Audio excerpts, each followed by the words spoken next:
ਸਾਹਿਬ ਜੀ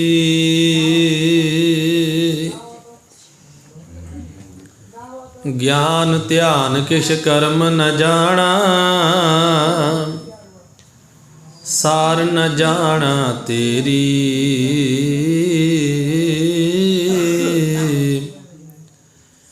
ਸਭ ਤੇ ਵੱਡਾ ਸਤਿਗੁਰ ਨਾਨਕ, ਜਿਨ ਕਲ ਰਾਖੀ ਮੇਰੀ।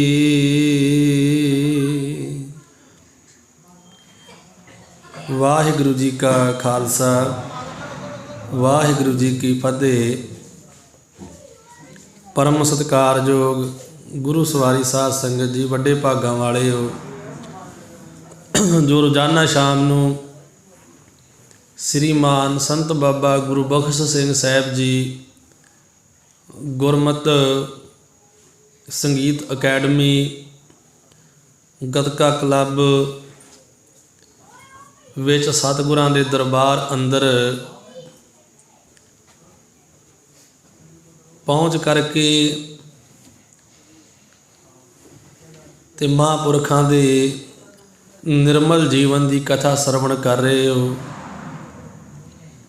ਆਪ ਜੀ ਨੇ ਕੱਲ੍ਹ ਸਰਵਣ ਕੀਤਾ ਕਿ ਜਦੋਂ ਪਹਿਲਾਂ ਮਹਾਂਪੁਰਖ ਆਏ ਹਨ ਜੱਬੋਵਾਲ,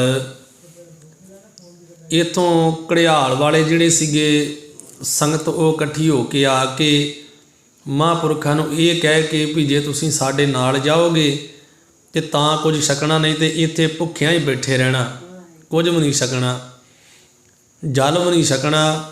ਤੇ ਮਹਾਂਪੁਰਖ ਉਹਨਾਂ ਦੇ ਪ੍ਰੇਮ ਵਸ ਹੋ ਕੇ ਉਹਨਾਂ ਦੇ ਨਾਲ ਤੁਰ ਪਏ।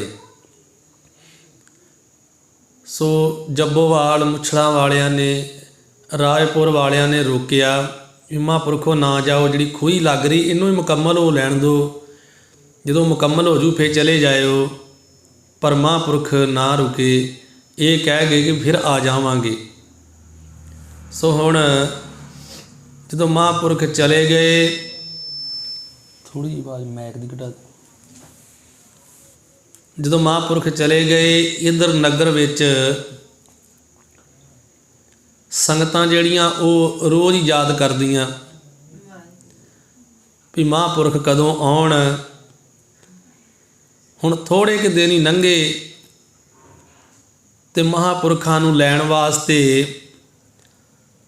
ਨਗਰ ਤੋਂ ਕੁਝ ਪ੍ਰੇਮੀ ਤੁਰ ਪਏ, ਜਿਨ੍ਹਾਂ ਵਿੱਚ ਸਰਦਾਰ ਲਾਭ ਸਿੰਘ, ਸਰਦਾਰ ਮੁੱਛਲ ਸਿੰਘ, ਸਰਦਾਰ ਪਾਲ ਸਿੰਘ ਤੇ ਸਰਦਾਰ ਮੂਲਾ ਸਿੰਘ।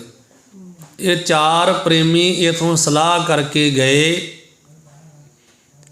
ਤੇ ਘੜਿਆਲ ਨਗਰ ਦੁਆਬੇ 'ਚ ਜਲੰਧਰ ਦੇ ਲਾਗੇ ਹੈ, ਜਾ ਕੇ ਕਹਿਣ ਲੱਗੇ ਮਹਾਂਪੁਰਖੋ ਵਾਪਸ ਸਾਡੇ ਨਾਲ ਚੱਲੋ, ਸੰਗਤਾਂ ਆਪ ਜੀ ਨੂੰ ਯਾਦ ਕਰਦੀਆਂ, ਸੰਗਤਾਂ ਆਪ ਜੀ ਨੂੰ ਉੱਥੇ ਯਾਦ ਕਰਦੀਆਂ ਨੇ, ਉੱਥੇ ਚੱਲ ਕੇ ਸੰਗਤਾਂ ਨੂੰ ਦਰਸ਼ਨ ਦਿਓ। ਤੇ ਮਹਾਂਪੁਰਖ ਕਹਿੰਦੇ ਵੀ ਇੱਥੋਂ ਜਾਣਾ ਵੀ ਮੁਸ਼ਕਿਲ ਹੈ, ਇੱਥੋਂ ਦੀ ਸੰਗਤ ਨੇ ਵੀ ਜਾਣ ਨਹੀਂ ਦੇਣਾ। ਫਿਰ ਮਹਾਂਪੁਰਖਾਂ ਨੇ ਇਹਨਾਂ ਚੌਹਾਂ ਜਾਣਿਆਂ ਦੇ ਨਾਲ ਉੱਥੋਂ ਚੋਰੀ ਛਿਪੇ ਤੁਰ ਪਏ, ਕਿਸੇ ਨੂੰ ਦੱਸਿਆ ਹੀ ਨਹੀਂ। ਤੇ ਇਹਨਾਂ ਦੇ ਨਾਲ ਘੜਿਆਲ ਪਿੰਡ ਜਲੰਧਰ ਤੋਂ ਦੁਆਬੇ ਦੇ ਵਿੱਚੋਂ ਇੱਥੇ ਮਾਝੇ ਵਿੱਚ ਆ ਗਏ। ਤੇ ਫਿਰ ਇੱਥੇ ਜਿੱਥੇ ਗੁਰਦੁਆਰਾ ਸੰਤਸਰ ਸਾਹਿਬ ਹੈ, ਇੱਥੇ ਆ ਕੇ ਤੇ ਜਿਹੜੀ ਪਹਿਲੇ ਸੰਤ ਬਾਬਾ ਈਸ਼ਰ ਸਿੰਘ ਵਾਲੀ ਜਿਹੜੀ ਕੁਟੀਆ ਡਿੱਗੀ ਹੋਈ ਸੀ, ਉਹ ਹੀ ਮੁਕੰਮਲ ਕੀਤੀ ਹੈ ਤੇ ਉਹਦੇ ਵਿੱਚ ਆ ਕੇ ਰਹਿਣ ਲੱਗ ਪਏ ਨੇ। ਥੋੜ੍ਹਿਆਂ ਦਿਨਾਂ ਦੇ ਬਾਅਦ, 2-4 ਦਿਨਾਂ ਬਾਅਦ ਬਾਬਾ ਛੱਜਾ ਸਿੰਘ ਦਾ ਵੀ ਜੀ ਨਾ ਲੱਗਾ, ਉਹ ਵੀ ਘੜਿਆਲ ਪਿੰਡ ਨੂੰ ਛੱਡ ਕੇ ਉਹ ਵੀ ਇੱਥੇ ਮਹਾਂਪੁਰਖਾਂ ਦੇ ਕੋਲ ਹੀ ਆ ਗਏ, ਉਹ ਵੀ ਇੱਥੇ ਰਹਿਣ ਲੱਗ ਪਏ। ਹੁਣ ਮਹਾਂਪੁਰਖ ਰੋਜ਼ਾਨਾ ਰਾਤ ਨੂੰ 1 ਵਜੇ ਉੱਠਦੇ ਨੇ। ਹੁਣ ਖੂਹੀ ਦਾ ਕੰਮ ਵੀ ਮੁਕੰਮਲ ਹੋ ਗਿਆ ਹੈ ਤੇ ਇੱਧਰੋਂ ਕੋਠੜੀ ਵੀ ਤਿਆਰ ਹੈ, ਲਾਗੇ ਇੱਕ ਤੰਬੂ ਵੀ ਲੱਗਾ ਹੈ। ਸੋ ਹੁਣ ਮਹਾਂਪੁਰਖ ਰਾਤ ਨੂੰ 1 ਵਜੇ ਉੱਠਦੇ, 1 ਵਜੇ ਉੱਠ ਕੇ ਇਸ਼ਨਾਨ ਕਰਕੇ ਤੇ ਵਾਹਿਗੁਰੂ ਗੁਰਮੰਤਰ ਦਾ ਸਿਮਰਨ ਕਰਨ ਲੱਗ ਜਾਂਦੇ ਹਨ। ਤੇ ਸਿਮਰਨ ਕਰਦੇ ਹਨ ਸੁਆਸਾਂ ਦੇ ਨਾਲ, ਜਿੱਦਾਂ ਵਾਹਿਗੁਰੂ ਵਾਹਿਗੁਰੂ, ਇਸ ਤਰ੍ਹਾਂ ਸਿਮਰਨ ਕਰਦੇ ਆ। ਸੋ ਹੁਣ 5 ਵਜੇ ਤੱਕ ਉਹਨਾਂ ਸਿਮਰਨ ਕਰਨਾ। 5 ਵਜੇ ਤੋਂ ਬਾਅਦ ਵਿੱਚ ਉਹਨਾਂ ਨੇ ਨਿਤਨੇਮ ਕਰਨਾ ਗੁਰਬਾਣੀ ਦਾ। ਨਿਤਨੇਮ ਕਰਕੇ ਉਪਰੰਤ ਨਗਰ ਵਿੱਚ ਜੱਬੋਵਾਲ ਦੇ ਵਿੱਚ ਆ ਜਾਣਾ, ਪਿੰਡ ਦੇ ਗੁਰਦੁਆਰਾ ਸਾਹਿਬ। ਗੁਰਦੁਆਰਾ ਸਾਹਿਬ ਜਾ ਕੇ ਅਰਦਾਸ ਕਰਨੀ, ਨਿਤਨੇਮ ਦੀ ਮੁੱਖ ਭਾਗ ਪੜ੍ਹਨਾ। ਫਿਰ ਮਹਾਂਪੁਰਖ ਧਾਰਨਾ ਦੇ ਨਾਲ ਸ਼ਬਦ ਪੜ੍ਹ ਲੈਂਦੇ ਸੀ, ਵਾਜੇ ਨਾਲ ਵੀ, ਹਾਰਮੋਨੀਅਮ ਨਾਲ ਵੀ ਪੜ੍ਹ ਲੈਂਦੇ ਸੀ, ਉੱਦਾਂ ਵੀ ਪੜ੍ਹ ਲੈਂਦੇ ਸੀ। ਉਸ ਵੇਲੇ ਜੇ ਕੋਈ ਜਥਾ ਨਹੀਂ ਹੈ, ਉੱਧਰਾਂ ਹੀ ਸ਼ਬਦ ਪੜ੍ਹਨੇ ਮਹਾਂਪੁਰਖਾਂ ਨੇ। ਆਵਾਜ਼ ਬੜੀ ਮਿੱਠੀ ਸੀ, ਬੜੀ ਸੁਰੀਲੀ ਅਤੇ ਬਹੁਤ ਉੱਚੀ ਹੈ। ਮਹਾਂਪੁਰਖ ਜਦੋਂ ਸ਼ਬਦ ਪੜ੍ਹਦੇ ਹਨ, ਸੰਗਤਾਂ ਬੜੇ ਆਨੰਦ ਨਾਲ ਸਰਵਣ ਕਰਦੀਆਂ। ਅਤੇ ਕਥਾ ਮਹਾਂਪੁਰਖ ਬੜੇ ਸੁਖੈਨ ਤਰੀਕੇ ਦੇ ਨਾਲ ਸਮਝਾ ਦਿੰਦੇ ਸੀ ਸੰਗਤਾਂ ਨੂੰ।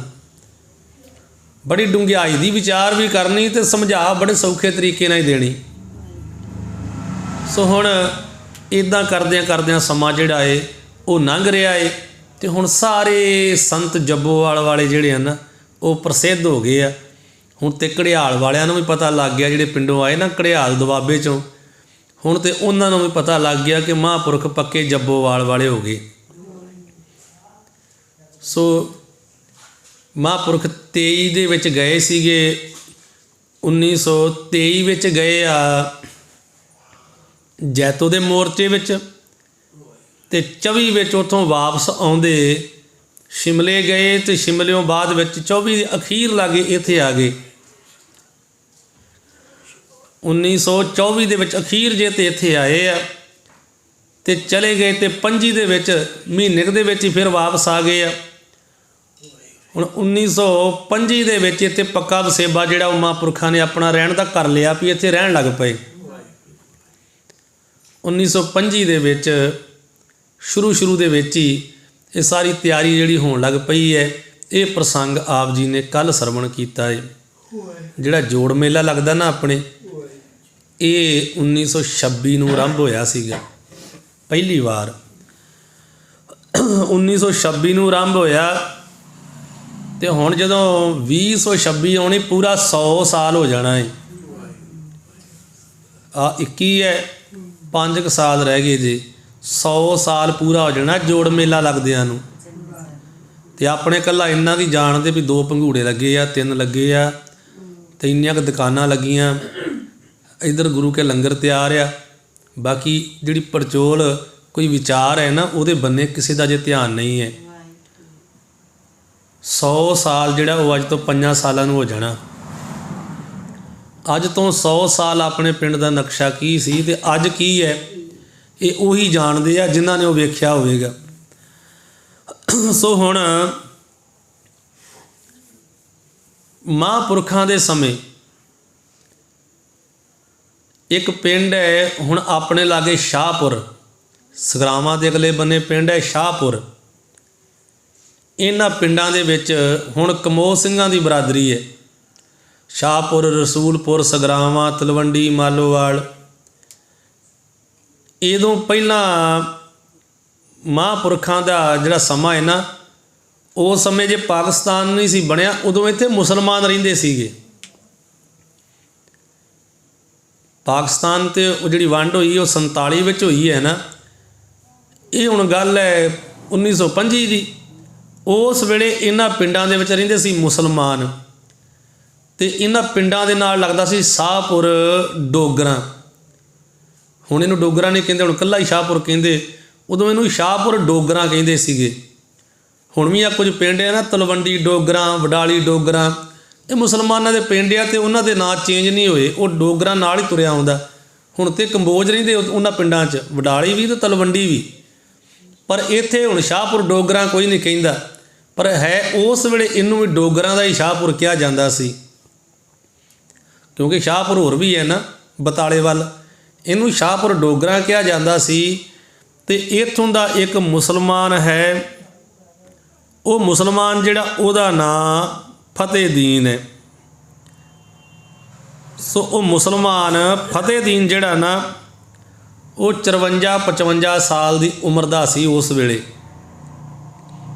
54-55 ਸਾਲ ਉਹਦੀ ਉਮਰ ਹੋ ਚੁੱਕੀ ਹੈ। ਸੋ ਇਹ ਬੰਦਾ ਇੰਨਾ ਨੇਕ ਸੁਭਾਅ ਦਾ ਸੀ, ਇਹ ਮੁਸਲਮਾਨ, ਕਿ ਇਹਦੇ ਖਿਆਲ ਸੀ ਆਜ਼ਾਦ, ਕੋਈ ਕੱਟੜਵਾਦੀ ਨਹੀਂ ਸੀ। ਜਿਵੇਂ ਸ਼ਰ੍ਹਾ ਦੇ ਬੰਧਨ ਵਿੱਚ ਇਹ ਬੱਝੇ ਹੁੰਦੇ ਨਾ ਮੁਸਲਮਾਨ, ਇਹ ਕੋਈ ਸ਼ਰ੍ਹਾ ਦੇ ਵਿੱਚ ਨਹੀਂ ਸੀ ਬੰਨ੍ਹਿਆ ਹੋਇਆ, ਇਹ ਆਜ਼ਾਦ ਖਿਆਲ ਦਾ ਸੀਗਾ, ਸੂਫੀ ਵਿਚਾਰ ਰੱਖਦਾ ਸੀ। ਜਿੱਥੋਂ ਵੀ ਕਿਤੇ ਚੰਗੀ ਗੱਲ ਪ੍ਰਾਪਤ ਹੋਣੀ ਉਹ ਇਹਨੇ ਲੈ ਲੈਣੀ ਹੈ। ਇਹ ਨਹੀਂ ਹੈ ਵੀ ਇਹਨੇ ਸ਼ਰ੍ਹਾ ਵਿੱਚ ਪੱਕਾ ਹੈ ਵੀ ਮੈਂ ਮੁਸਲਮਾਨ ਹੀ ਹਾਂ। ਇਹਨੂੰ ਜਿੱਥੋਂ ਵੀ ਚੰਗੀ ਵਿਚਾਰ ਪ੍ਰਾਪਤ ਹੋਵੇ ਉੱਥੋਂ ਹੀ ਇਹ ਗ੍ਰਹਿਣ ਕਰਦਾ ਸੀਗਾ। ਬਾਕੀਆਂ ਮੁਸਲਮਾਨਾਂ ਨੂੰ ਇਹਦਾ ਬਹੁਤ ਫਰਕ ਸੀ। ਇਹਨੇ ਆਪਣੀ ਸਾਰੀ ਉਮਰ ਨਾ ਕਿਸੇ ਤਰ੍ਹਾਂ ਦਾ ਕੋਈ ਮਾਸ ਖਾਧਾ ਅਤੇ ਨਾ ਇਹਨੇ ਸ਼ਰਾਬ ਪੀਤੀ, ਨਾ ਇਹਨੇ ਦੂਜਿਆਂ ਮੁਸਲਮਾਨਾਂ ਵਾਂਗ ਹੁੱਕਾ ਪੀਤਾ ਜਾਂ ਤੰਬਾਕੂ ਸਿਰਗਟ, ਕੋਈ ਨਸ਼ਾ ਅਤੇ ਨਾ ਹੀ ਕੋਈ ਮਾਸ ਇਹਨੇ ਨਹੀਂ ਖਾਧਾ ਸਾਰੀ ਉਮਰ, ਸ਼ੁਰੂ ਤੋਂ ਲੈ ਕੇ। ਇੱਕ ਨੇਕ ਸੁਭਾਅ ਦਾ ਏ। ਸੋ ਇੱਦਾਂ ਦਾ ਸੀ ਇਹ। ਸੋ ਇਸ ਨੂੰ ਕਿਸੇ ਵੀ ਮਤ ਦਾ ਕੋਈ ਫਕੀਰ ਮਿਲ ਜੇ, ਭਾਵੇਂ ਉਹ ਹਿੰਦੂ ਹੈ, ਭਾਵੇਂ ਉਹ ਸਿੱਖ ਹੈ, ਭਾਵੇਂ ਮੁਸਲਮਾਨ ਹੈ, ਈਸਾਈ ਹੈ, ਉਹ ਕਿਸੇ ਮਤ ਦਾ ਹੋਵੇ, ਕੋਈ ਚੰਗਾ ਸੰਤ ਫਕੀਰ ਮਿਲ ਜਾਵੇ, ਉਹਦੀ ਸੰਗਤ ਕਰਕੇ ਬੜਾ ਖੁਸ਼ ਹੁੰਦਾ ਸੀ। ਇਹਦੇ ਮਨ ਦੀ ਖਾਹਿਸ਼ ਹੀ ਇਹ ਹੁੰਦੀ ਸੀ ਮੈਨੂੰ ਕੋਈ ਚੰਗਾ ਪ੍ਰੇਮੀ ਸੰਤ ਮਿਲੇ, ਅਤੇ ਉਹਦੀ ਸੇਵਾ ਕਰਕੇ ਬੜਾ ਖੁਸ਼ ਹੁੰਦਾ ਸੀ। ਸੋ ਇੱਕ ਦਿਨ ਸ਼ਾਮ ਦਾ ਵੇਲਾ ਸੀ, ਇਹ ਫਤਿਹਦੀਨ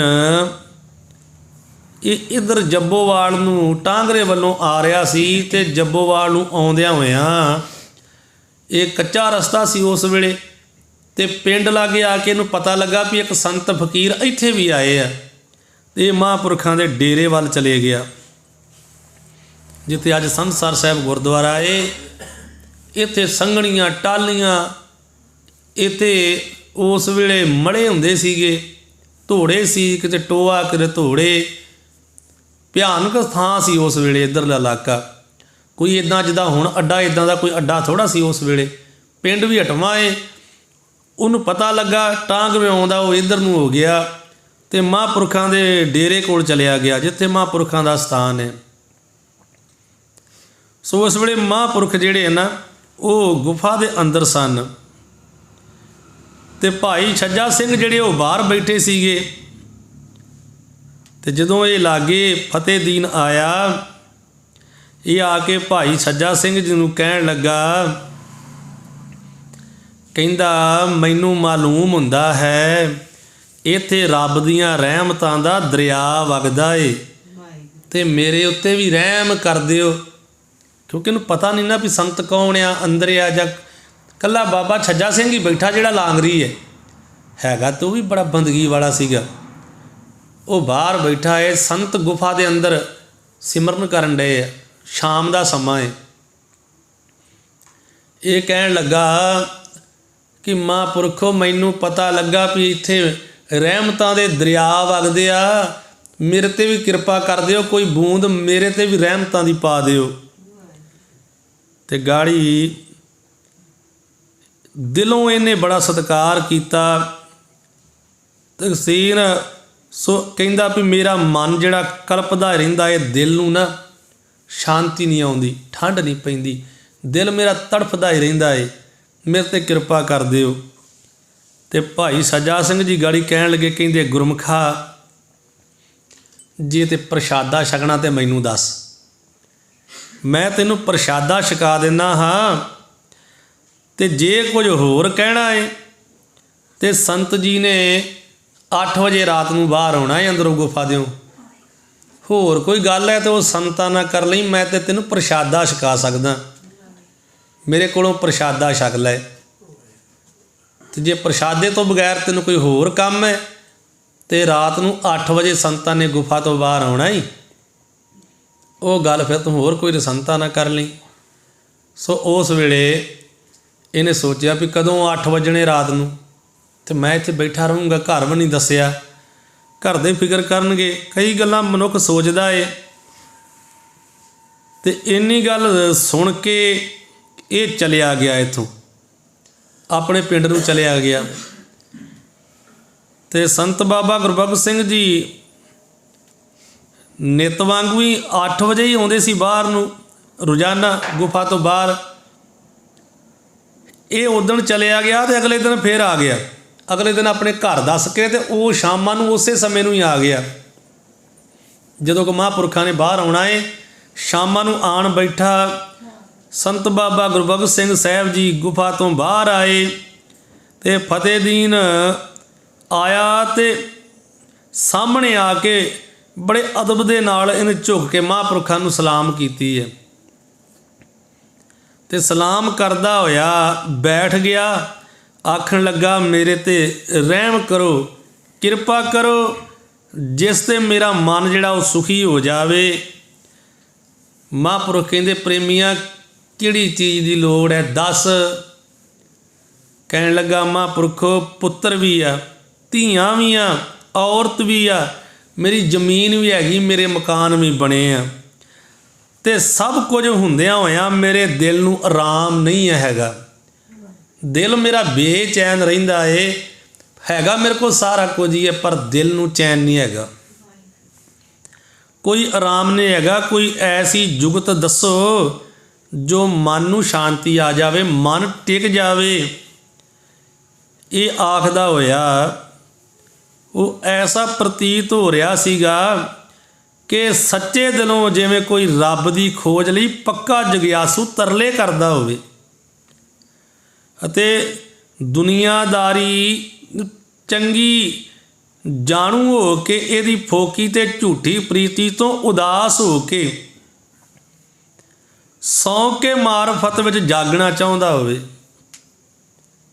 ਇਹ ਪ੍ਰਤੀਤ ਹੋ ਰਿਹਾ ਸੀ ਉਹਦੇ ਆ ਬੋਲਾਂ ਤੋਂ ਕਿ ਇਹ ਉਹ ਸੱਚੇ ਰੱਬ ਦੀ ਖੋਜ ਵਿੱਚ ਹੈ, ਵੀ ਮੈਨੂੰ ਉਹ ਪਰਮੇਸ਼ਰ ਮਿਲ ਜਾਵੇ, ਮਨ ਟਿਕ ਜਾਵੇ।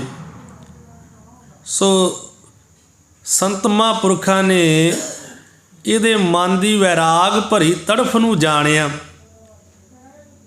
ਕਿ ਜੋ ਬੰਦਗੀ ਦੇ ਸ਼ੌਕੀਨਾਂ ਨੂੰ ਸ਼ੁਰੂ ਵਿੱਚ ਕਾਹਲੀ ਪੈਂਦੀ ਹੈ, ਅਤੇ ਉਹ ਮਹਾਂਪੁਰਖ ਆਪ ਇਹ ਅਵਸਥਾ ਵਿੱਚੋਂ ਦੀ ਲੰਘੇ ਸੀਗੇ। ਅਤੇ ਮਹਾਂਪੁਰਖ ਜਾਣਦੇ ਸੀਗੇ ਵੀ ਨਵਾਂ ਜਦੋਂ ਮਨੁੱਖ ਹੁੰਦਾ ਹੈ ਨਾ, ਉਹਦੇ ਮਨ ਨੂੰ ਕਾਹਲੀ ਪੈਂਦੀ ਹੈ। ਸੋ ਇਸ ਤਰ੍ਹਾਂ ਉਹ ਛੇਤੀ ਨਾਲ ਹੀ ਰੱਬ ਨੂੰ ਮਿਲਣਾ ਚਾਹੁੰਦੇ ਸਨ, ਪਰ ਇਹ ਔਖਾ ਮਾਰਗ ਹੈ ਅਤੇ ਸਹਿਜੇ ਚੱਲਣਾ ਪੈਂਦਾ ਏ। ਸੰਤ ਜੀ ਨੇ ਫਤਿਹਦੀਨ ਨੂੰ ਦੱਸਿਆ ਕਿ ਉਹ ਕੱਲ੍ਹ ਸਵੇਰੇ 8 ਵਜੇ ਤੋਂ ਪਿੱਛੋਂ ਆ ਕੇ ਮਿਲੇ। ਮਹਾਂਪੁਰਖ ਕਹਿੰਦੇ ਹੁਣ ਰਾਤ ਦਾ ਸਮਾਂ ਹੈ, ਰਾਤ ਦੇ 8 ਵਜੇ ਆ, ਅਤੇ 9 ਵਜੇ ਨੂੰ ਮਹਾਂਪੁਰਖ ਕਹਿੰਦੇ ਅਸੀਂ ਫੇਰ ਬੰਦਗੀ ਕਰਨ ਚਲੇ ਜਾਣਾ। ਇੱਦਾਂ ਕਰੀ ਵੀ ਸਵੇਰੇ 8 ਵਜੇ ਤੋਂ ਬਾਅਦ ਵਿੱਚ ਆਵੀਂ, ਫਿਰ ਸਾਨੂੰ ਆ ਕੇ ਮਿਲੀ, ਫਿਰ ਤੇਰੇ ਨਾਲ ਗੱਲਬਾਤ ਕਰਾਂਗੇ। ਮਹਾਂਪੁਰਖਾਂ ਇਹ ਵੇਖ ਲਿਆ ਵੀ ਇਹਦੇ ਮਨ ਵਿੱਚ ਤੜਫ ਹੈਗੀ ਹੈ ਵੀ ਪਰਮੇਸ਼ਰ ਦੇ ਨਾਲ ਮਿਲਾਪ ਹੋਵੇ, ਮੇਰਾ ਸੱਚ ਨਾਲ ਮਿਲਾਪ ਹੋਵੇ। ਇਹ ਚਾਹੁੰਦਾ ਹੈ, ਇਹਦੇ ਦਿਲ ਅੰਦਰ ਤੜਫ ਹੈ। ਇਹ ਚਾਹੁੰਦਾ ਮੇਰਾ ਮਨ ਟਿਕੇ। ਜਿਹੜਾ ਭੜਕਦਾ ਫਿਰਦਾ ਹੈ ਨਾ, ਇਹ ਮਨ ਨੂੰ ਟਿਕਾਉਣਾ ਚਾਹੁੰਦਾ ਹੈ। ਅਤੇ ਮਨ ਵਸ ਆਵੇ ਨਾਨਕਾ, ਜੇ ਪੂਰਨ ਕਿਰਪਾ ਹੋਵੇ। ਇਹਨੂੰ ਪੂਰਨ ਕਿਰਪਾ ਦੀ ਲੋੜ ਹੈ। ਇਹ ਭਟਕਦਾ ਫਿਰਦਾ ਏ, ਇਹਨੂੰ ਪੂਰਨ ਕਿਰਪਾ ਦੀ ਲੋੜ ਹੈ, ਪੂਰੇ ਸਤਿਗੁਰੂ ਦੀ ਲੋੜ ਹੈ, ਜ਼ਰੂਰਤ ਹੈ ਇਹਨੂੰ ਸਿਮਰਨ ਦੀ। ਅਤੇ ਮਹਾਂਪੁਰਖ ਕਹਿੰਦੇ ਹੁਣ ਸਮਾਂ ਜਿਹੜਾ ਉਹ ਵੱਧ ਹੈ, ਸਵੇਰੇ 8 ਵਜੇ ਤੋਂ ਬਾਅਦ ਵਿੱਚ ਆ ਕੇ ਸਾਨੂੰ ਮਿਲ ਲਵੀਂ। ਕਿਉਂਕਿ 8 ਵਜੇ ਤੱਕ ਮਹਾਂਪੁਰਖ ਕਿਸੇ ਨਾਲ ਕੋਈ ਗੱਲਬਾਤ ਨਹੀਂ ਸੀ ਕਰਦੇ। 8 ਵਜੇ ਤੋਂ ਬਾਅਦ ਵਿੱਚ ਕਿਸੇ ਨਾਲ ਕੋਈ ਗੱਲ ਕਰਦੇ ਸਨ। ਸੋ ਹੁਣ ਉਦੋਂ ਤੇ ਚਲਿਆ ਗਿਆ ਅਤੇ ਰਾਤ ਇਹਨੇ ਵਿਚਾਰੇ ਨੇ ਪਤਾ ਨਹੀਂ ਕਿਵੇਂ ਬਤੀਤ ਕੀਤੀ। ਰਾਤ ਇਹਨੂੰ ਇਹੋ ਹੀ ਹੁੰਦਾ ਰਿਹਾ ਵੀ ਕਿਹੜੇ ਵੇਲੇ ਰਾਤ ਲੰਘ ਜਾਵੇ, ਸਵੇਰ ਚੜ੍ਹ ਜਾਵੇ ਤਾਂ ਮੈਂ ਦਵਾ ਦਵ ਜਾ ਕੇ ਸੰਤਾਂ ਕੋ ਅਤੇ ਪੁੱਛ ਲਵਾਂ ਵੀ ਉਹ ਕੀ ਮੈਨੂੰ ਜੁਗਤੀ ਦਿੰਦੇ ਆ, ਕੀ ਮੈਨੂੰ ਦੱਸਦੇ ਆ ਰੱਬ ਨਾਲ ਮਿਲਣ ਦਾ ਰਾਹ। ਮੇਰੀ ਰਾਤ ਕਿੱਦਾਂ ਲੰਘ ਜਾਵੇ। ਇਹਨੇ ਔਖ ਸੌਖ ਕਰਦੇ ਵਿਚਾਰੇ ਨੇ, ਕਦੀ ਜਾਗ ਪਿਆ ਕਦੀ ਸੌਂ ਪਿਆ, ਰਾਤ ਬਤੀਤ ਕੀਤੀ। ਸਵੇਰੇ 8 ਵਜੇ ਤੋਂ ਪਹਿਲਾਂ ਹੀ ਆ ਕੇ ਅਤੇ ਇਹ ਮਹਾਂਪੁਰਖਾਂ ਦੀ ਗੁਫਾ ਦੇ ਅੱਗੇ ਬਹਿ ਗਿਆ। ਉਹ ਜਿਹੜੀ ਕੋਠੜੀ ਸੀ ਨਾ ਬਣੀ ਹੋਈ, ਜਿਹਦੇ ਵਿੱਚ ਮਹਾਂਪੁਰਖ ਰਾਤ ਰਹਿੰਦੇ ਸਨ, ਇਹ ਸਵੇਰੇ 8 ਵਜਣ ਤੋਂ ਕਿੰਨਾ ਚਿਰ ਪਹਿਲਾਂ ਹੀ ਆ ਕੇ ਉੱਥੇ ਬਹਿ ਗਿਆ ਗੁਫਾ ਦੇ ਅੱਗੇ। ਹੁਣ ਜਦੋਂ ਸੰਤ ਜੀ ਨੇ ਆਪਣੇ ਪੂਰੇ ਨਿਤਨੇਮ ਤੋਂ ਬਾਅਦ ਵਿੱਚ ਬੂਹਾ ਖੋਲ੍ਹਿਆ, ਬਾਹਰ ਆਏ ਤੇ ਫਤਿਹਦੀਨ ਅੱਗੇ ਬੈਠਾ। ਇਹਨੇ ਫਿਰ ਮਹਾਂਪੁਰਖਾਂ ਨੂੰ ਸਲਾਮ ਕੀਤੀ, ਮੱਥਾ ਟੇਕਿਆ, ਇਹਨੇ ਚਰਨੀ ਪਿਆ ਤੇ ਸੰਤ ਜੀ ਨੇ ਪੁੱਛਿਆ ਵੀ ਕੀ ਚਾਹੁੰਦਾ ਏ? ਮਹਾਂਪੁਰਖ ਕਹਿੰਦੇ ਦੱਸ ਵੀ ਕੀ ਚਾਹੁੰਦਾ ਏ, ਹੁਣ ਦੱਸ ਤੂੰ। ਬਚਨ ਖੁੱਲ੍ਹੇ ਇਹਦੇ ਨਾਲ ਹੋਣ ਲੱਗੇ। ਮਹਾਂਪੁਰਖ ਇਹਦੀ ਸੁੱਖ ਸ਼ਾਂਤ ਪੁੱਛ ਕੇ ਕਹਿੰਦੇ ਵੀ ਚਾਹੁੰਦਾ ਕੀ ਹੈ, ਤੂੰ ਇਹ ਦੱਸ, ਆਪਣੇ ਮਨ ਦੀ ਗੱਲ ਦੱਸ ਕਿ ਤੂੰ ਉਪਦੇਸ਼ ਲੈਣਾ ਚਾਹੁੰਦਾ ਮੁਸਲਮਾਨੀ ਸ਼ਰੀਅਤ ਮੁਤਾਬਕ, ਆਪਣੇ ਧਰਮ ਮੁਸਲਮਾਨਾਂ ਦੇ ਮੁਤਾਬਕ ਤੂੰ ਉਪਦੇਸ਼ ਲੈਣਾ ਚਾਹੁੰਦਾ ਏ ਕਿ ਜਾਂ ਤੈਨੂੰ ਅਸੀਂ ਆਪਣੀ ਸੋਝੀ ਮੁਤਾਬਕ ਜਿਹੜੀ ਸਾਨੂੰ ਸਮਝ ਹੈ ਉਹਦੇ ਮੁਤਾਬਕ ਤੈਨੂੰ ਉਪਦੇਸ਼ ਦਈਏ? ਇਹ ਕਹਿਣ ਲੱਗਾ ਗਾੜੀਓਂ, ਕਹਿੰਦਾ ਮੈਨੂੰ ਸ਼ਰੀਅਤ ਦਾ ਕੋਈ ਭਰਮ ਨਹੀਂ, ਮੈਨੂੰ ਕੋਈ ਭਰਮ ਭੇਦ ਨਹੀਂ, ਨਿਰਣੇ ਵਿੱਚ ਪੈਣ ਦੀ ਮੈਨੂੰ ਕੋਈ ਲੋੜ ਨਹੀਂ। ਮੈਨੂੰ ਤਾਂ ਐਸੇ ਰਾਹ ਪਾ ਦਿਓ ਕਿ ਜਿਸ ਨੂੰ ਸੰਭਾਲਦੇ ਹੋਇਆਂ ਮਨ ਟਿਕ ਜਾਏ ਅਤੇ ਸ਼ਾਂਤੀ ਮਿਲ ਜਾਵੇ। ਉਹ ਕਹਿੰਦਾ ਮੈਨੂੰ ਕਿਸੇ ਧਰਮ ਦੀ ਲੋੜ ਨਹੀਂ ਵੀ ਮੈਂ ਇਸੇ ਧਰਮ ਦੇ ਨਾਲ ਹੀ ਜੁੜ ਕੇ ਜਾਂ ਆਪਣੀ ਸ਼ਰ੍ਹਾ ਮੁਤਾਬਕ ਹੀ ਮੈਂ ਤੁਹਾਡੇ ਕੋਲ ਉਪਦੇਸ਼ ਲਵਾਂ। ਮਹਾਂਪੁਰਖ ਕਹਿੰਦੇ ਵੇਖ ਲੈ, ਜੇ ਤੂੰ ਕਹਿੰਦੇ ਤੇਰੇ ਧਰਮ ਮੁਤਾਬਕ ਹੀ ਤੈਨੂੰ ਉਪਦੇਸ਼ ਦੇ ਦਿੰਦੇ ਆ। ਉਹ ਕਹਿੰਦਾ ਮੈਨੂੰ ਲੋੜ ਨਹੀਂ, ਮੈਨੂੰ ਤੁਸੀਂ ਜਿੱਦਾਂ ਮਰਜ਼ੀ ਹੈ, ਮੇਰਾ ਮਨ ਟਿਕ ਜੇ, ਮੈਨੂੰ ਸ਼ਾਂਤੀ ਆ ਜਾਵੇ, ਭਾਵੇਂ ਜਿਹੜੇ ਧਰਮ ਨਾਲ ਸੰਬੰਧਿਤ ਮਰਜ਼ੀ ਦੇ ਦਿਓ ਉਪਦੇਸ਼, ਤੁਹਾਡੀ ਮਰਜ਼ੀ ਹੈ, ਤੁਸੀਂ ਜੋ ਮੈਨੂੰ ਮਰਜ਼ੀ ਦੱਸੋ, ਮੈਨੂੰ ਨਹੀਂ ਮਤਲਬ ਵੀ ਸ਼ਰ੍ਹਾ ਦੇ ਮੁਤਾਬਕ ਹੀ ਚਾਹੀਦਾ, ਭਾਵੇਂ ਤੁਸੀਂ ਆਪਣੇ ਧਰਮ ਮੁਤਾਬਕ ਹੀ ਦੇ ਦਿਓ, ਮੇਰਾ ਭਲਾ ਹੋਣਾ ਚਾਹੀਦਾ ਹੈ। ਮੈਨੂੰ ਇਹ ਨਹੀਂ ਧਰਮ ਦੀ ਨਹੀਂ ਗੱਲ ਵੀ ਮੁਸਲਮਾਨਾਂ ਦੇ ਵਿੱਚ ਹੀ ਮੈਨੂੰ ਉਪਦੇਸ਼ ਮਿਲੇ, ਕਿੱਦਾਂ ਮਰਜ਼ੀ ਦੇ ਦਿਓ। ਮਹਾਂਪੁਰਖ ਕਹਿੰਦੇ ਚੱਲ ਠੀਕ ਹੈ। ਹੁਣ ਸੰਤ ਜੀ ਨੇ ਉਹਦੇ ਮਨ ਦੀ ਜਿਹੜੀ ਹੈ ਨਾ, ਉਹ ਸ਼ਰ੍ਹਾ ਦੇ ਬੋਝ ਹੇਠੋਂ ਨਿਕਲਿਆ ਜਾਣਿਆ, ਉਹਦੇ ਮਨ ਦੀ ਗੱਲ ਜਾਣ ਲਈ ਵੀ ਇਹ ਦੂਜਿਆਂ ਮੁਸਲਮਾਨਾਂ ਵਾਂਗੂ ਸ਼ਰ੍ਹਾ ਦੇ ਵਿੱਚ ਨਹੀਂ ਵੱਜਾ। ਇਹ ਕਿੰਤੂ ਪਰੰਤੂ ਵਾਲਾ ਨਹੀਂ ਹੈ ਵੀ ਬਾਕੀ ਧਰਮ ਮਾੜੇ ਆ ਅਤੇ ਸਾਡਾ ਹੀ ਚੰਗਾ। ਇਹ ਸਾਰਿਆਂ ਨੂੰ ਇੱਕੋ ਜਿਹਾ ਹੀ ਜਾਣਦਾ, ਇਹ ਕਿਸੇ ਬੋਝ ਥੱਲੇ ਨਹੀਂ ਹੈਗਾ। ਸੋ ਮਹਾਂਪੁਰਖਾਂ ਨੇ ਪਿਆਰ ਭਰੇ ਬਚਨਾਂ ਦੇ ਨਾਲ ਉਹਨੂੰ ਸਮਝਾਇਆ। ਮਹਾਂਪੁਰਖ ਕਹਿਣ ਲੱਗੇ ਕਿ ਫਤਿਹਦੀਨ ਤੂੰ ਵਾਹਿਗੁਰੂ ਦਾ ਸਿਮਰਨ ਕਰਿਆ ਕਰ, ਵਾਹਿਗੁਰੂ ਦਾ ਸਿਮਰਨ ਕਰਿਆ ਕਰ ਰੋਜ਼ਾਨਾ ਹੀ, ਅਤੇ ਤੇਰਾ ਮਨ ਵੀ ਟਿਕ ਜਾਵੇਗਾ, ਤੈਨੂੰ ਸ਼ਾਂਤੀ ਵੀ ਆ ਜਾਵੇਗੀ। ਸੋ ਹੁਣ ਆਪ ਜੀ ਨੇ ਮਹਾਂਪੁਰਖਾਂ ਨੇ ਫਤਿਹਦੀਨ ਨੂੰ ਆਖਿਆ, ਕਹਿੰਦੇ ਖੇਤ ਦੀਆਂ ਨਿੱਕੀਆਂ ਵੱਡੀਆਂ ਜਿਹੜੀਆਂ ਢੀਮਾਂ ਹੁੰਦੀਆਂ ਨਾ, ਖੇਤ ਦੀਆਂ ਵੱਡੀਆਂ ਵੱਡੀਆਂ ਜਦੋਂ ਆਪਾਂ ਪੈਲੀ ਪਾਉਂਦੇ ਢੀਮਾਂ ਹੁੰਦੀਆਂ, ਸੋ ਉਹਨਾਂ ਢੀਮਾਂ ਨੂੰ ਤੋੜਨ ਵਾਸਤੇ ਜਿਹੜੇ ਜ਼ਿਮੀਂਦਾਰ ਆ, 2 ਬਲਦ ਜੋੜ ਕੇ ਪਿੱਛੇ ਸੁਹਾਗਾ ਪਾ ਕੇ ਅਤੇ ਉਹ ਢੀਮਾਂ ਭੰਨ ਦਿੰਦੇ ਆ। ਜਦੋਂ ਪੈਲੀ ਨੂੰ ਹਲ ਨਾਲ ਵਾਹੁੰਦੇ ਆ, ਉਹ ਢੀਮਾਂ ਪੁੱਟੀਆਂ ਜਾਂਦੀਆਂ। ਉਦੋਂ ਬੌਲ ਹੀ ਹੁੰਦੇ ਸੀ, ਟਰੈਕਟਰ ਨਹੀਂ ਸੀ ਹੈਗੇ ਉਦੋਂ, ਅਤੇ 2 ਬੌਲ ਜੋੜ ਕੇ ਅਤੇ ਫਿਰ ਢੀਮਾਂ ਦੇ ਨਾਲ ਉਹਨੂੰ ਸਮਝਾ ਰਹੇ ਆ ਫਤਿਹਦੀਨ ਨੂੰ ਵੀ ਉਹ ਜਿਹੜੇ ਕਿਸਾਨ ਆ, ਉਹ ਸਾਰੀਆਂ ਢੀਮਾਂ ਜਿਹੜੀਆਂ ਉਹ 2 ਬੌਲਾਂ ਨਾਲ ਫੇਹ ਦਿੰਦੇ ਆ। ਅਤੇ ਫਿਰ ਕਹਿਣ ਲੱਗੇ ਜਿਸ ਖੇਤ ਵਿੱਚ ਵੱਡੇ ਵੱਡੇ ਸਖਤ ਢੇਲੇ ਅਤੇ ਵੱਡੇ ਵੱਡੇ ਢੀਮਾਂ ਹੋਣ, ਉਹਨਾਂ ਨੂੰ ਫਿਰ 4 ਬਲਦਾਂ ਦੇ ਸੁਹਾਗੇ ਨਾਲ ਕੰਮ ਲਿਆ ਜਾਂਦਾ ਏ। ਜੇ ਬਹੁਤੇ ਵੱਡੇ ਹੀ ਹੋਣ ਨਾ, ਬੜੇ ਵੱਡੇ ਢੀਮਾਂ, ਰੋੜੇ ਮੋਟੇ ਮੋਟੇ ਬਣੇ ਹੋਣ ਮਿੱਟੀ ਦੇ, ਫਿਰ 2 ਬੌਲ ਨਹੀਂ, ਫਿਰ 4 ਬੌਲ ਪਾ ਕੇ ਵੱਡਾ ਸੁਹਾਗਾ ਭਾਰਾ ਪਾਉਂਦੇ ਆ, 4 ਬੌਲ ਜੋ ਕਿ ਫਿਰ ਉਹਨੂੰ ਭੰਨ ਦਿੰਦੇ ਆ। ਇਸੇ ਤਰ੍ਹਾਂ ਮਹਾਂਪੁਰਖ ਕਹਿੰਦੇ ਵੀ ਇਹ ਕਲਯੁੱਗ ਦਾ ਸਮਾਂ ਏ, ਇਹਦੇ ਅੰਦਰ ਜਿਨ੍ਹਾਂ ਲੋਕਾਂ ਦੇ ਮਾਨਸਿਕ ਖੇਤਾਂ ਵਿੱਚ ਕਈ ਤਰ੍ਹਾਂ ਦੇ ਸੰਕਲਪ ਵਿਕਲਪ ਅਤੇ ਪਾਪ ਪੁੰਨ ਦੀਆਂ ਵਿਚਾਰਾਂ ਨਾ, ਫਿਰ ਨਿੰਦਾ ਉਸਤਤ ਅਤੇ ਚੁਗਲੀ ਬਖੀਲੀ ਦੇ ਭਾਰੀ ਭਾਰੀ ਢੇਲੇ ਭਰੇ ਹੋਣ ਨਾ, ਉਹਨਾਂ ਨੂੰ ਤੋੜਨ ਅਤੇ ਮਨ ਨੂੰ ਇੱਕ ਕਰਨ ਵਾਸਤੇ ਸ੍ਰੀ ਗੁਰੂ ਨਾਨਕ ਦੇਵ ਜੀ ਮਹਾਰਾਜ ਜਿਹੜੇ ਪੂਰਨ ਮੁਰਸ਼ਦ ਸੀ, ਇਹਨਾਂ ਨੇ ਸਾਨੂੰ 4 ਬਲਦਾਂ ਦੇ ਸੁਹਾਗੇ ਵਾਂਗੂ 4 ਅੱਖਰਾਂ ਦਾ ਮੰਤਰ ਵਾਹਿਗੁਰੂ ਗੁਰਮੰਤਰ ਬਖਸ਼ਿਆ ਹੈ। ਇਸ ਦਾ 2 ਤਰ੍ਹਾਂ ਦੇ ਨਾਲ ਸਿਮਰਨ ਕੀਤਾ ਜਾਂਦਾ ਹੈ। ਸੋ ਸੰਤ ਜੀ ਕਹਿਣ ਲੱਗੇ ਇੱਕ ਤਾਂ ਇਸ ਮੰਤਰ ਦਾ ਵੱਧ ਤੋਂ ਵੱਧ ਪਹਿਲੇ ਨਿਤ ਜੇਬਾਂ ਦੇ ਨਾਲ ਉਚਾਰਨ ਕਰੀਏ। ਦੋ ਤਰ੍ਹਾਂ ਮਹਾਂਪੁਰਖ ਕਹਿੰਦੇ ਪਹਿਲਾਂ ਇਹਨੂੰ ਪੜ੍ਹਨਾ ਉੱਚੀ ਉੱਚੀ, ਵਾਹਿਗੁਰੂ ਵਾਹਿਗੁਰੂ ਵਾਹਿਗੁਰੂ ਨੂੰ ਉੱਚੀ ਉੱਚੀ ਪੜ੍ਹਨਾ ਆਪਣੀ ਜ਼ੁਬਾਨ ਦੇ ਨਾਲ। ਸੋ ਲੱਖ ਲੱਖ ਗੇੜਾ ਆਖੀਏ ਏਕ ਨਾਮ ਜਗਦੀਸ਼। ਸ੍ਰੀ ਗੁਰੂ ਨਾਨਕ ਦੇਵ ਜੀ ਮਹਾਰਾਜ ਦੀ ਤਾਕੀਦ ਹੈ। ਨਾਲ ਹੀ ਮਨ ਵਿੱਚ ਇਹਨੂੰ ਵਸਾ ਲਈਏ। ਜਦੋਂ ਉੱਚੀ ਉੱਚੀ ਬੋਲ ਕੇ ਮਨ ਵਿੱਚ ਵਸ ਜਾਵੇ ਤੇ ਫਿਰ ਮਹਾਂਪੁਰਖ ਕਹਿੰਦੇ ਇਹਨੂੰ ਸਵਾਸਾਂ ਉੱਤੇ ਸਵਾਰ ਕਰ ਸਿਮਰਨ ਕਰੀਏ।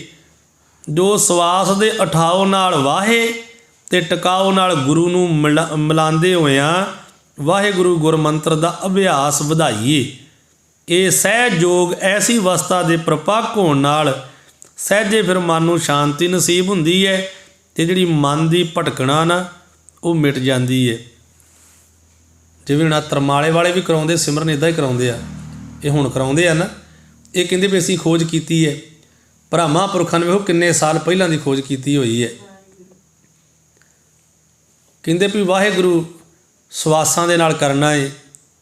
ਸਵਾਸ ਅੰਦਰ ਨੂੰ ਜਾਵੇ, ਬਾਹਰ ਨੂੰ ਆਵੇ, ਸਾਸ ਗਰਾਸ ਸਿਮਰਨ ਕਰਨਾ। ਵਾਹਿਗੁਰੂ ਵਾਹਿਗੁਰੂ, ਅੰਦਰ ਨੂੰ ਖਾਣਾ ਵਾਹਿ ਕਹਿਣਾ, ਬਾਹਰ ਨੂੰ ਆਉਣਾ ਗੁਰੂ ਕਹਿਣਾ। ਸੋ ਇੱਦਾਂ ਸਵਾਸਾਂ ਦੇ ਨਾਲ ਸਿਮਰਨ ਕਰਨਾ ਅਤੇ ਉਹਦੇ ਨਾਲ ਕਹਿੰਦੇ ਤੇਰਾ ਮਨ ਜਿਹੜਾ ਟਿਕ ਜਾਵੇਗਾ। ਪਹਿਲਾਂ ਇਹਨੂੰ ਉੱਚੀ ਉੱਚੀ ਬੋਲਿਆ ਕਰ, ਵਾਹਿਗੁਰੂ ਵਾਹਿਗੁਰੂ ਉੱਚੀ ਉੱਚੀ। ਜਿੰਨਾ ਉੱਚੀ ਕਰੇਂਗਾ ਉਹਨੂੰ ਨਾਲ ਹੀ ਮਨ 'ਚ ਵਸਾ। ਜਦੋਂ ਤੇਰੇ ਮਨ ਵਿੱਚ ਵਸ ਜਾਵੇ ਫਿਰ ਅੰਤਰਮੁਖੀ ਹੋ ਜਾਣਾ। ਅੱਖਾਂ ਮੀਟ ਲੈਣੀਆਂ, ਮੂੰਦ ਲਈਏ ਦਰਵਾਜ਼ੇ ਬਾਜੀ ਵਾਲੇ ਅਨਹਦ ਬਾਜੇ। ਫਿਰ ਅੱਖਾਂ ਮੀਟ ਕੇ ਅਤੇ ਸਵਾਸਾਂ ਦੇ ਨਾਲ ਸਿਮਰਨ ਕਰਨਾ। ਤੈਨੂੰ ਆਨੰਦ ਪ੍ਰਾਪਤ ਹੋਣ ਲੱਗ ਜਾਵੇਗਾ ਅਤੇ ਤੇਰਾ ਮਨ ਟਿਕ ਜਾਵੇਗਾ, ਸ਼ਾਂਤੀ ਆ ਜਾਵੇਗੀ। ਅਤੇ ਮਹਾਂਪੁਰਖ ਕਹਿਣ ਲੱਗੇ ਮਨ ਦਾ ਸੁਭਾਅ ਜਿਹੜਾ ਨਾ ਇਹ ਹੈ ਪਿੱਪਲ ਦੇ ਪੱਤੇ ਵਾਂਗ। ਜਦੋਂ ਹਵਾ ਆਉਂਦੀ ਨਾ ਪਿੱਪਲ ਦੇ ਪੱਤੇ ਹੌਲੇ ਹੁੰਦੇ, ਬੜੀ ਛੇਤੀ ਉੱਡਦੇ ਆ। ਅਤੇ ਮਹਾਂਪੁਰਖ ਕਹਿੰਦੇ ਇਹ ਬੜਾ ਚੰਚਲ ਹੁੰਦਾ ਏ। ਇਹ ਜਿਵੇਂ ਮੈਂ ਦੀਵੇ ਦੀ ਲਾਟ ਹੈ ਨਾ ਉਹ ਟਿਕਦੀ ਨਹੀਂ, ਹਿਲਦੀ ਰਹਿੰਦੀ ਹੈ। ਮਹਾਂਪੁਰਖ ਕਹਿੰਦੇ ਕਦੀ ਇੱਧਰ ਨੂੰ ਟਿਕਦਾ ਨਹੀਂ, ਨਿਕਲ ਜਾਂਦਾ, ਕਦੀ ਇੱਧਰ ਨੂੰ ਨਿਕਲ ਜਾਂਦਾ ਏ। ਪਰ ਜਿਵੇਂ ਪਰਦੇ ਦੇ ਸ਼ੀਸ਼ੇ ਵਿੱਚ ਢੱਕੇ ਜਾਣ 'ਤੇ ਕੁਝ ਟਿਕਾਓ ਆ ਜਾਂਦਾ ਹੈ ਨਾ, ਤਿਵੇਂ ਗੁਰਮੰਤਰ ਅਭਿਆਸ ਦੇ ਬੋਝੇ ਹੇਠਾਂ ਹੱਥ ਦੇ ਕੇ ਇਹਦੀ ਭਟਕਣਾ ਬਹੁਤ ਹੱਦ ਤੱਕ ਮਿਟ ਜਾਂਦੀ ਹੈ।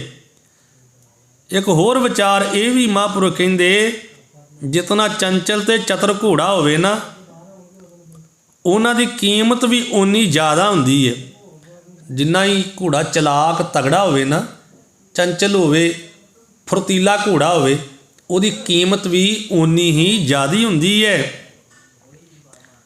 ਪਰ ਮਹਾਂਪੁਰਖ ਕਹਿੰਦੇ ਬਿਨਾਂ ਲਗਾਮ ਦੇ ਉਹਦੇ ਉੱਤੇ ਸਵਾਰੀ ਬੜੀ ਖਤਰਨਾਕ ਹੁੰਦੀ ਹੈ। ਘੋੜਾ ਚੰਚਲ ਤਗੜਾ ਘੋੜਾ ਹੋਵੇ, ਚਲਾਕ ਘੋੜਾ, ਛਾਲਾਂ ਮਾਰਨ ਵਾਲਾ ਹੋਵੇ ਨਾ, ਲਗਾਮ ਤੋਂ ਬਗੈਰ ਉਹਦੇ ਉੱਤੇ ਬਹਿ ਜਾਓ ਖਤਰਨਾਕ ਹੋਵੇਗਾ, ਸੁੱਟ ਦੇਗਾ ਬੰਦੇ ਨੂੰ, ਮਾਰ ਦੇਵੇਗਾ ਕਿਤੇ। ਪਰ ਹੈ ਉਹ ਜਿੰਨਾ ਘੋੜਾ ਤਗੜਾ ਅਤੇ ਚਲਾਕ ਉਹਦੀ ਕੀਮਤ ਓਨੀ ਜ਼ਿਆਦਾ ਹੋਵੇਗੀ। ਹੁਣ ਮਰਿਆ ਜਿਹਾ ਘੋੜਾ ਹੋਵੇਗਾ ਉਹਦੀ ਕੀਮਤ ਘੱਟ ਹੀ ਹੋਵੇਗੀ ਨਾ, ਅਤੇ ਉਹ ਸੁੱਟੂਗਾ ਨਹੀਂ ਜਿੰਨੇ ਮਰਜ਼ੀ ਝੂਟੀ ਲੈ ਜਾਓ ਉੱਤੇ। ਪਰ ਜਿਹੜਾ ਤਗੜਾ ਘੋੜਾ ਹੋਵੇਗਾ ਉਹਦੀ ਕੀਮਤ ਜ਼ਿਆਦਾ ਹੋਵੇਗੀ। ਲਗਾਮ ਤੋਂ ਬਗੈਰ ਉਹਦੇ ਸਵਾਰੀ ਕਰੋਗੇ ਅਤੇ ਖਤਰਨਾਕ ਉਹ ਸੱਟ ਲਾਵੇਗਾ। ਸੋ ਉਸ ਮਾਲਕ ਤਾਈਂ ਵੀ ਮੂਧਾ ਮਾਰ ਕੇ ਅਵਾਰਾ ਫਿਰਦਾ ਰਹੇਗਾ ਐਸਾ ਘੋੜਾ, ਲੋਕਾਂ ਪਾਸੋਂ ਇੱਟਾਂ ਢੀਮਾਂ ਹੀ ਖਾਂਦਾ ਰਹੇਗਾ। ਜੇ ਮਾਲਕ ਨੂੰ ਸੁੱਟ ਕੇ ਭੱਜ ਜਾਵੇਗਾ ਤਾਂ ਲੋਕਾਂ ਇੱਟਾਂ ਢੀਮਾਂ ਮਾਰਦੀਆਂ ਜਾਂ ਭਾਵੇਂ ਕਿੰਨਾ ਵੀ ਘੋੜਾ ਉਹ ਵੱਧ ਮੁੱਲ ਦਾ ਹੋਵੇ। ਸੋ ਮਹਾਂਪੁਰਖ ਕਹਿੰਦੇ ਪਰ ਜੇ ਕੰਡਿਆਲੇ ਲਗਾਮ ਨੂੰ ਉਹਦੇ ਮੂੰਹ ਵਿੱਚ ਦੇ ਕੇ ਸਵਾਰੀ ਕਰਦੇ ਲੋਕੀ ਉਹਨੂੰ ਵੱਧ ਤੋਂ ਵੱਧ ਤੋਰਦੇ ਆ, ਵਰਤਦੇ ਆ ਅਤੇ ਮੰਜ਼ਲਾਂ ਨੂੰ ਤੈਅ ਕਰਕੇ ਟਿਕਾਣੇ ਪਹੁੰਚ ਜਾਂਦੇ ਹਨ। ਐਸੇ ਹੀ ਇਹ ਅਮੋੜ ਅਤੇ ਚੰਚਲ ਮਨ ਰੂਪੀ ਘੋੜੇ ਨੂੰ ਜੇਕਰ ਕਹਿੰਦੇ ਗੁਰਮੰਤਰ ਦਾ ਕੰਡਿਆਲਾ ਲਗਾਮ ਪਾਈਏ ਨਾ, ਜਿਵੇਂ ਉਹ ਘੋੜੇ ਨੂੰ ਲਗਾਮ ਪਾਈ ਹੁੰਦੀ ਹੈ, ਜੇ ਇਸ ਮਨ ਨੂੰ ਵੀ ਗੁਰਮੰਤਰ ਦਾ ਸਿਮਰਨ ਕਰ ਕਰਕੇ ਲਗਾਮ ਦਈਏ ਅਤੇ ਫਿਰ ਇਹਦੀ ਜਿੰਨਾ ਮਰਜ਼ੀ ਇਹਨੂੰ ਦੌੜਾਈ ਜਾਵੇ ਇਹ ਥੱਕ ਟੁੱਟ ਕੇ ਆਪਣੇ ਟਿਕਾਣੇ ਨੂੰ ਲੱਗੇਗਾ। ਇਸ ਕਰਕੇ ਬਾਰੰਬਾਰ ਨਾਮ ਪ੍ਰਭ ਜਪੀਏ ਕਿਹਾ ਮਹਾਂਪੁਰਖ ਕਹਿੰਦੇ ਇੱਕ ਸਤਿਗੁਰੂ ਜੀ ਨੇ। ਸੋ ਸੰਤ ਜੀ ਨੇ ਫਤਿਹ ਦੇਣ ਨੂੰ इस तरह समझाया कि सिमरन करिया कर, ये मन आपे वस हो जाएगा। जिदन पूर्ण कृपा होगी ना उस वाहिगुरू दी, उदन तेरा मन टिक जाएगा, उदन ये भड़कना तो बाहर हो जाएगा। सो फतेह दीन नूं ऐसा समझाया कि सिमरन करदियां होया खेती दे बीज वांगू हिरदे विच छुपा के रखना, एवें किसी तरह के विखावे ते जाहरदारी विच नहीं पै जाना। जिहड़ा दाना, क्योंकि आपां सारे ही किसान आ, आपां दाणे कणक बीजते हैं, कोई फसल बीज लीए, जिहड़ी ते मिट्टी दे विच लुकी होवे दाना वो पैंदा उग, ते जिहड़ा उत्ते होवे वो नहीं जी उगदा, वो सड़ सुक जांदा, वो नहीं उगदा।